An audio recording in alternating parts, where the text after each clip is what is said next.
საადგომო ეპისტოლე უწმინდესისა და უნეტარესის სრულიად საქართველოს კათოლიკოს პატრიარქის მცხეთა თბილისის მთავარ ეპისკოპოსის ბიჭვინთისა და ცხუმ აფხაზეთის მიტროპოლიტის ილია მეორესი ყოვლად სამუდელონო მღვდელმთავარნო ღირსნო მოძღვარნო დიაკონნო ბერმონოზონნო ყოველნო მკვიდრნო ღვთივკურთხეული ივერიის მიწისა და დროებით ჩვენი ქვეყნის საზღვრებს გარეთ მცხოვრებნო ჩვენო ძვირფასო თანამემამულენო ქრისტე აღსდგა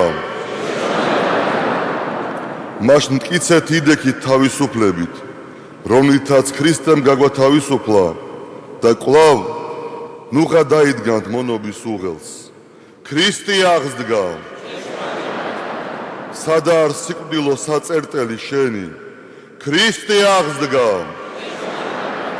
სადა არ ჯოჯოხეთო ძლევაი შენი დღეს ზეიმობს სადა ქვეყანა ხარობენ კაცნი და ანგელოზთა დასნი ჩვენ შევიდეთ სახლსაუფლისასა და ყოველივე ვიშვებდეთ სერით ამით სარწმუნოებისათა მაინც რა არის ჩვენი ასეთი სიხარულის მიზეზი რატომაა პასექი დღესასწაულთა დღესასწაული მთელი კოსმოსის ხილული და უხილავი სამყაროს შემოქმედი და სიცოცხლის ერთადერთი საწყისი არის ყოვლადწმინდა სამება მასში მასთან და მისით არსებობს ყოველი იგია მარადიული უცვალებელი და უძრავი დანარჩენი ყველაფერი ცოცხალი კი ვითარდება მოძრაობს და დაუსწრაფულად მიისწრაფის მისკენ ადამისა და ევას ცოდვით დაცემის გამო მთელი კოსმოსი ხრწნილებას დაექვემდებარა და სამყაროში შემოვიდა სიკვდილი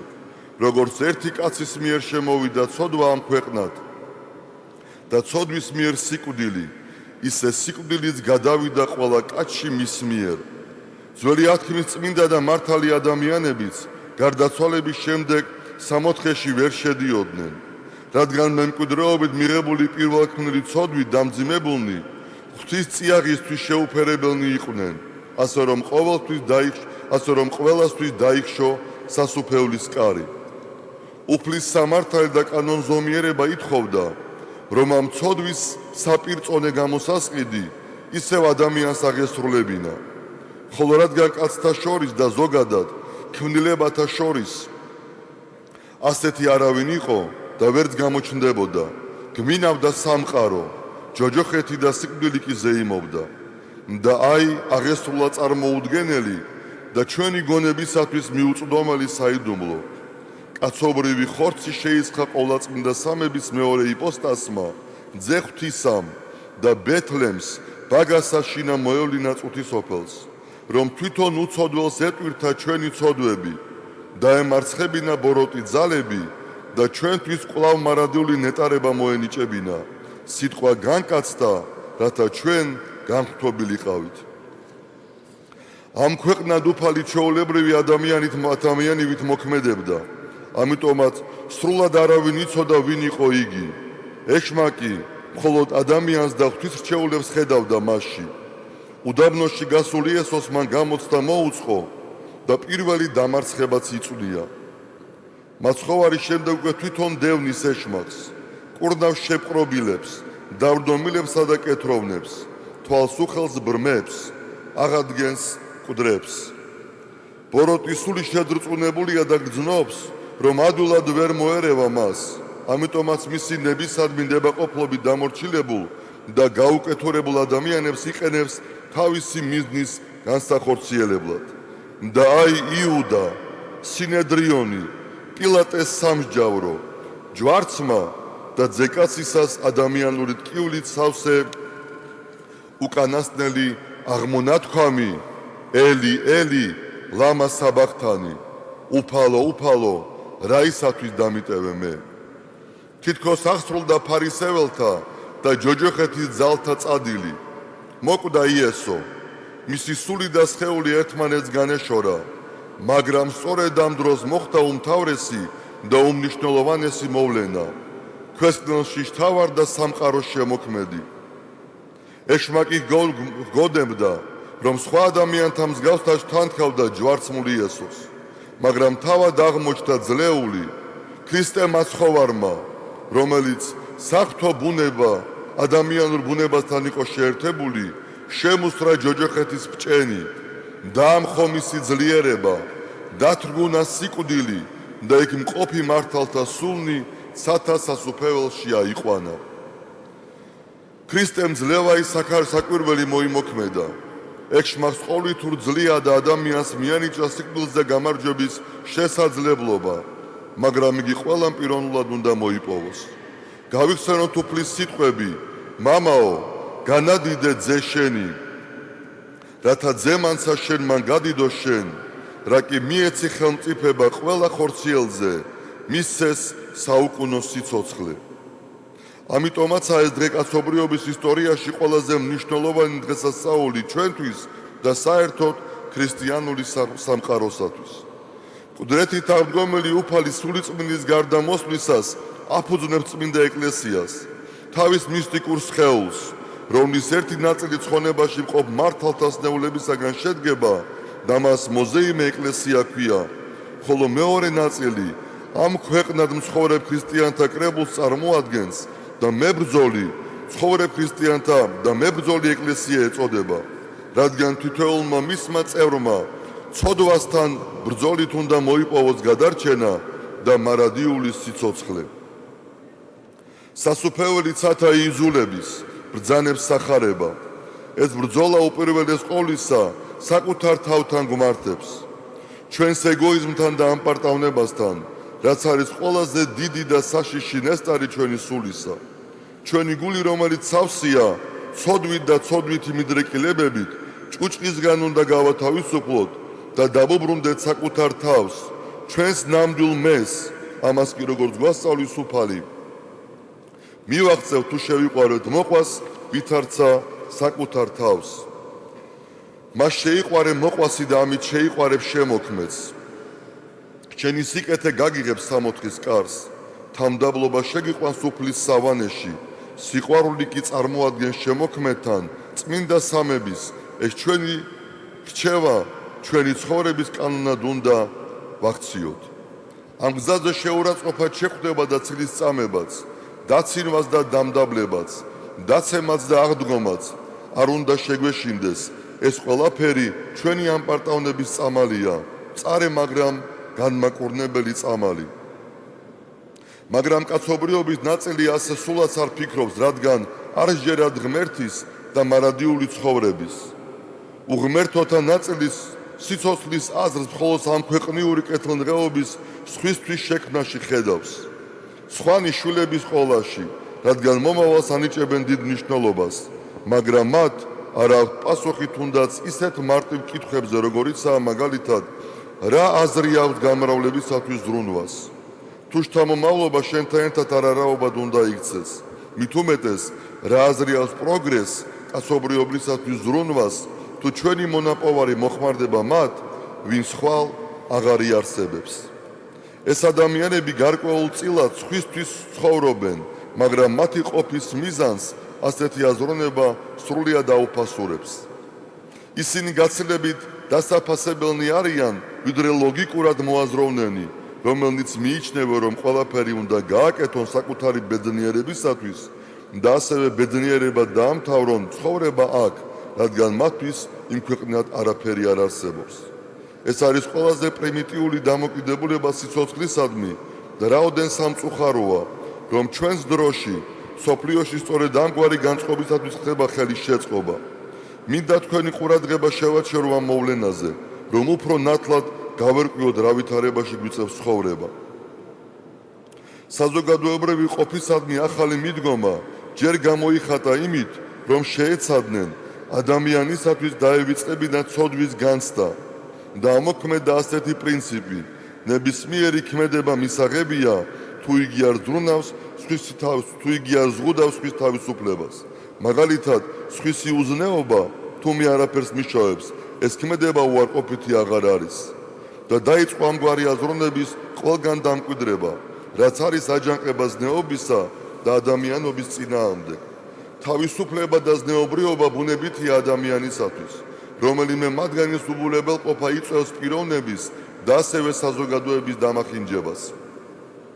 სეკულარიზაციის მიმდევრებმა წინ წამოწიეს და სრულ თავისუფლების იდეა, ზნეობა საერთოდ ჩამოაშორეს მას და ბოლოს უკვე ისეთი პრინციპები წამოაყენეს, რაც მსურს ყველაფერი ბუნებრივია, დასაშვები და მისაღებია. ეს ნიშნავს, რომ ბოროტებაც მისაღებია და ამაში ცუდი არაფერია. ასეთი ცხოვრების ფილოსოფია ერთ მნიშვნელობას ანიჭებს ყველა იდეასა და შეხედულებას, ღირებულებათა ყველა სისტემას და ადამიანს ნებისმიერი არჩევანის გამართლებას თავაზობს. საყოველთაო ჭეშმარიტება აღარ არსებობს. არსებობს მხოლოდ ინდივიდუალური ჭეშმარიტებები, მათ შორის კი წარმატებულია ის მიმართულება, რომელიც მხარდაჭერილია ინფორმაციული მანქანისაგან და კარგად არის რეკლამირებული. თეოლოგთა შეხედულებით ფეხს იკიდებს ვულგარული აზროვნება, რომელიც ადამიანში მხოლოდ ცხოველური ინსტინქტების წინ წამოწევას ემსახურება. ეს არის ჭეშმარიტი თავისუფლების სრული ანტიპოდი. ეს არის ცოდვის და ეშმაკის ისეთი ბატონობა, რომლის მსგავსიც არ ახსოვს კაცთა მოდგმას. ეკლესიას, რომელიც მის წევრთა პიროვნულ ნაკლოვანებების მიუხედავად ყოვლადწმიდაა და სრულიად უცოდველი ქრისტეს მცნებისაებ, ყველა უყვარს და ცდილობს დაეხმაროს მათ, მაგრამ ეს სიყვარული სულაც არ ნიშნავს ცოდვასთან შემგუებლობას. პირიქით, ჩვენი რწმენა მოითხოვს, რომ ცოდვა მოვიძულოთ და ვებრძოლოთ მას, ხოლო ადამიანი გავაფრთხილოთ და დავიცვათ. ასეთი დაწესებულებები ბევრ ცივილიზებულ და დემოკრატიულ ქვეყანაში ჯერჯერობით აკრძალულია, ხოლო სადაც დაშვებულია, მათ კანონით მკაცრ განსაზღვრული მდებარეობა აქვს. მინდა კმაყოფილებით აღვნიშნო, რომ მიუხედავად დიდი მსვლელობისა და მრავალი ხელშეწყობი ფაქტორისა, ახალგაზრდების დიდმა ნაწილმა და ჩვენმა ხალხმა გაუძლო ამ სასტურ და ზნეობისა და ტრადიციული ღირებულებების დამცველად დარჩა. ჩვენი ვალია ხელი შეუწყოთ მტკიცე ოჯახებისა და ძლიერი სახელმწიფოს შექმნას. ამიტომაც გსურს, რომ გამოთქვა ჩვენი ზოგიერთი მოსაზრება.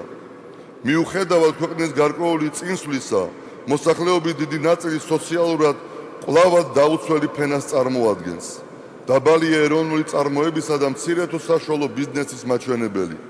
ბაზარზე დომინირებს იმპორტული საქონელი. არარეალურადაა გაზრდილი გადასახადები, მათ შორის კომუნალური, შემოსავლის წყარო კი დაბალანაზღაურებადია. საჭიროა ისეთი კანონების მიღება, რომელიც შეამცირებს გადასახადებს, განსაკუთრებით კი სოფლის მეურნეობის სფეროში, რათა იგი გახდეს დაინტერესების საგანი. ფრიად სასურველია დახმარება გაეწიოს გლეხურ მეურნეობას, რომ მათ შეძლონ მიწის დამუშავება, თესლის, სასუქისა და სხვა შესაწამლის საშუალებების შეძენა, ეკოლოგიური ცუთა პროდუქციის მოყვანა და გადამუშავება. როგორც ცნობილია, ეკონომიკის განვითარებისათვის უმთავრესია სარეალიზაციო ბაზრის მოპოვება, რაც სახელმწიფოს ფიქრობთ არ უნდა გაუჭირდეს, რადგან ასეთ პროდუქტებზე მსოფლიო ბაზარზე მოთხოვნა დიდია. თუ ეს განხორციელდა, მოკლე დროში შესამჩნევი იქნება წინსვლა და ხალხს დაუბრუნდება შრომის სიყვარული. სახელმწიფოს განსაკუთრებული ზრუნვის საგანი, რა თქმა უნდა იყოს ჯანდაცვის სფერო. ექიმობა ღვთისმკურთხეული და კაცობრიობის ისტორიის მანძილზე ერთ-ერთი ყველაზე კეთილშობილური საქმიანობაა. დღესაც მსოფლიოში იგი ყველაზე საპატიო და მაღალანაზღაურებადი პროფესიაა. ხოლო იქ, სადაც ექიმს არ უჭირავს სათანადო ადგილი საზოგადოებაში და არ აქვს დაფასება, პაციენტს ეკარგება მისადმი ნდობა, რის შედეგადაც პირველ რიგში ზარალდება არა ექიმი, არამედ ავადმყოფი და საბოლოოდ მთელი საზოგადოება. ამიტომ ვფიქრობთ, ჯანდაცვის პრიორიტეტად უნდა დარჩეს ექიმის კვალიფიკაციის ამაღლება, მათი პრესტიჟის დაცვა და ახალგაზრდა მაღალპროფესიული კადრის აღზრდა. ავადმყოფის მკურნალობა ასევეა დამოკიდებული ეფექტური და უსაფრთხო მედიკამენტების გამოყენებაზე, ვინაიდან უვარგისი და ფალსიფიცირებული წამალი შეიძლება საწამლავად ექცეს მას.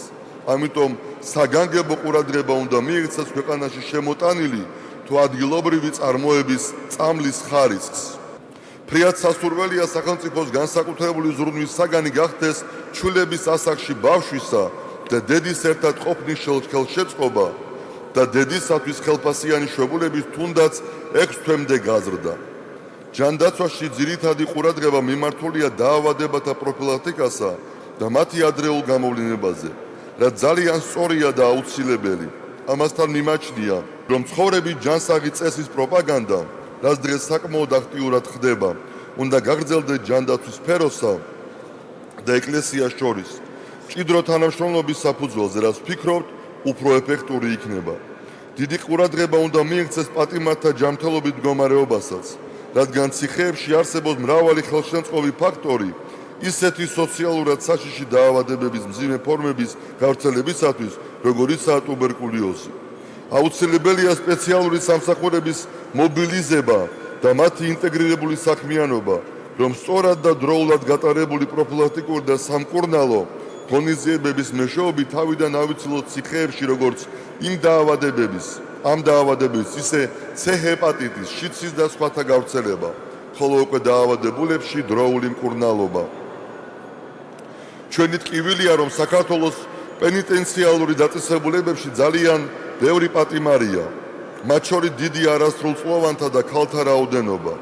ვფიქრობ, მნიშვნელოვანია სასჯელ აღსრულების პრობაციის და იურიდიული დახმარების სამინისტროთან არსებული ვადაზე ადრე გათავისუფლების მუდმივ მოქმედი კომისიების უფრო აქტიური საქმიანობა.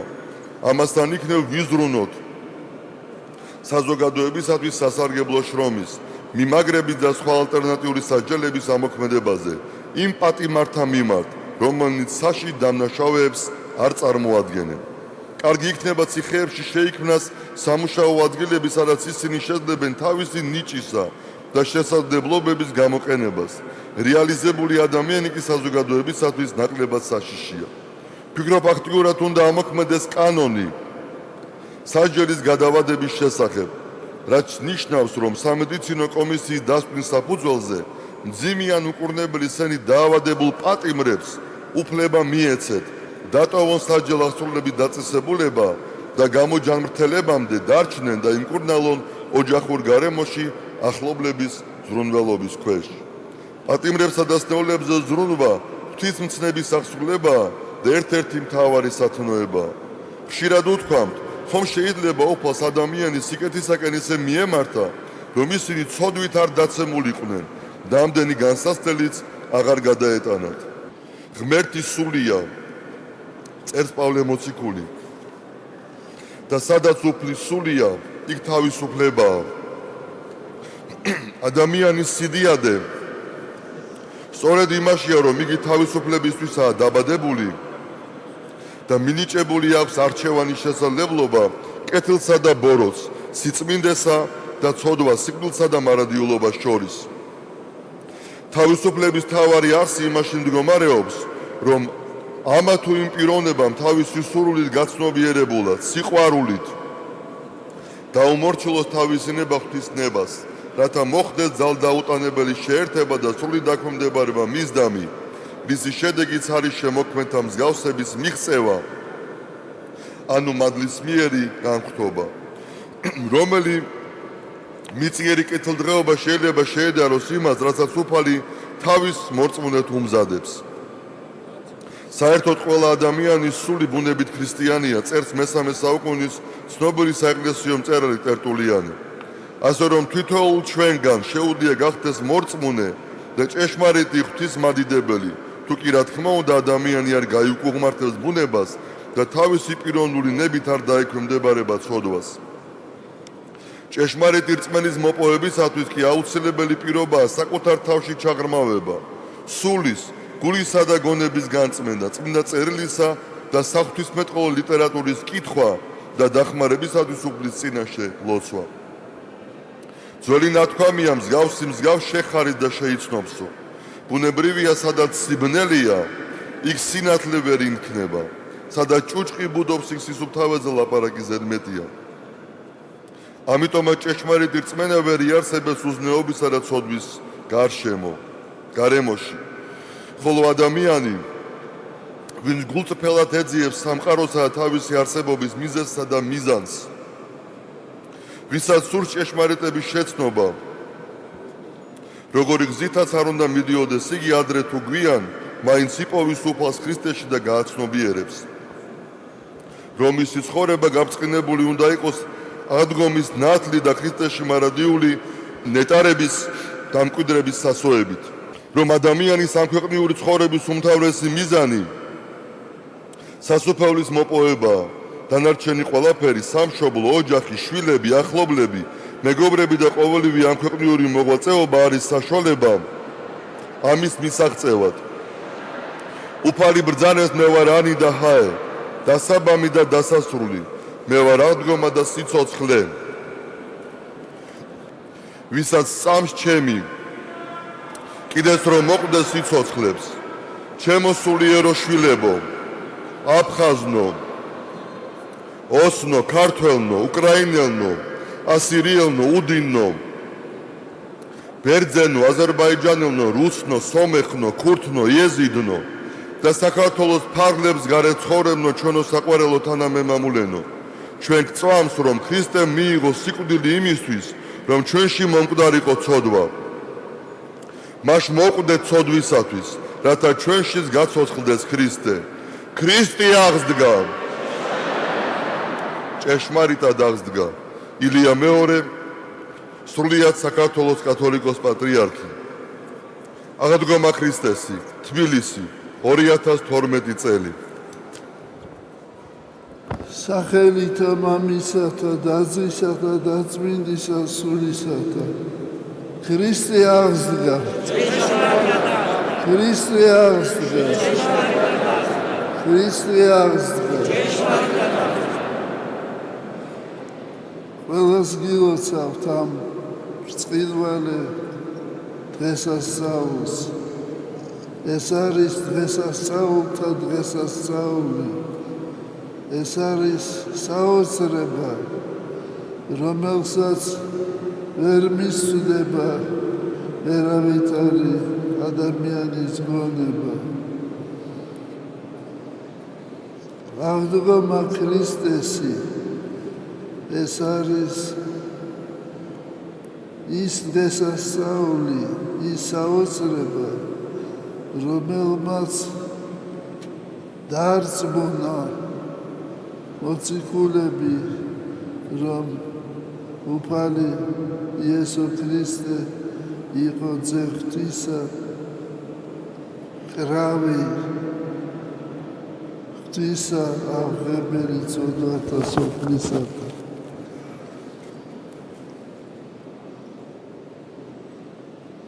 როცა ჩვენ განვიხილავთ აი ამ დღესასწაულს, ჩვენ მივდივართ იმ დასკვნამდე, რომ ადამიანი უძლურია ღვთის წინაშე, უძლურია, ვერ ახსნის ვერავითარ სასწაულს. მაგალითად, აღდგომის შემდეგ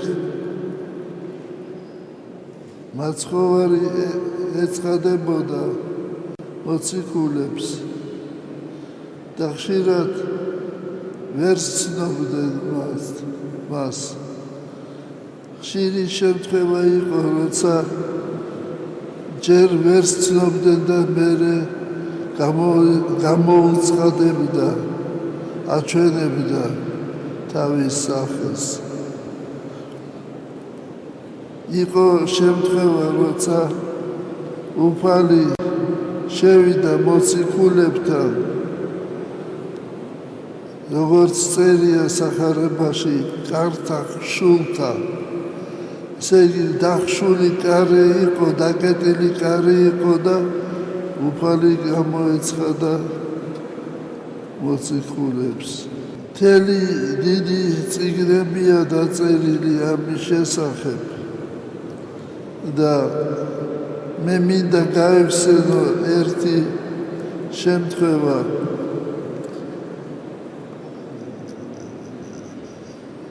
რევოლუციის შემდეგ აწყობდნენ კამათს ორწმუნეებსა და ურწმუნოებს შორის. ასეთი ეწოდებოდა დისპუტები და ხშირი შემთხვევა იყო, როცა სასულიერო პირებიც ლებულობდნენ მონაწილეობას. მაცხოვრის აღდგომას არ უნდა მტკიცება. ის არის თავად თვითონ არის ჭეშმარიტება. და ერთი ურწმუნო ადამიანი გამოსულა კლუბში და უთქვამს, რომ მე მოიტანეო წიგნებიო, ეს ბროშურები ბლომად გამოდიოდა პირველ წლებში რევოლუციის შემდეგ. მე მოიტანე ეს ბროშურები, სადაც ვამტკიცებო, რომ აღდგომა ქრისტესი არ ყოფილა. ეს უსმენდა ამას მოძღვარი და მთელი დარბაზი სავსე ყოფილა მორწმუნე ხალხით. და მერე გამოსულა მოძღვარი და უთქვამს, რომ როგორ შეიძლებაო ქრისტეს აღდგომა დაამტკიცო ან უარყო რაღაც ბროშურებით. მე მოგმართავთ ყველასო და თქვენ მიპასუხეთო, ქრისტე აღსდგაო. და ასე ყველამ უპასუხა, ჭეშმარიტად აღსდგაო. მეტი რაღა დამტკიცება გინდა თუ? აი ეს საკმარისიაო და შერწყვეტილი წასულა ის ურწმუნო ადამიანი. მე დავწერე სააღდგომო ეპისტოლე და თქვენ წაიკითხავთ ამ ეპისტოლეში. ბევრი საკითხია ისეთი, რომელიც აწუხებს ჩვენს ახალგაზრდობას, ჩვენს ხალხს, ყოველ ჩვენთაგანს. ღმერთმა მოგცეთ სიბრძნე. სიბრძნე აუცილებელია დღეს, რომ ადამიანმა გარჩიოს სად არის თეთრი და სად არის შავი. თქვენ ღვთის წყალობით და ღვთის მადლით შეძლებთ ამის გარჩევას. ჩვენთან არის ღმერთი. დალოცვილი და გახარებული იყავი თქვენ და მთელი საქართველო და ყოველდღე ჩვენი თანამემამულენი, რომელნიც წასული არიან სამშობლოდან. ღმერთმა მალე დააბრუნოს საქართველოში. ამინ.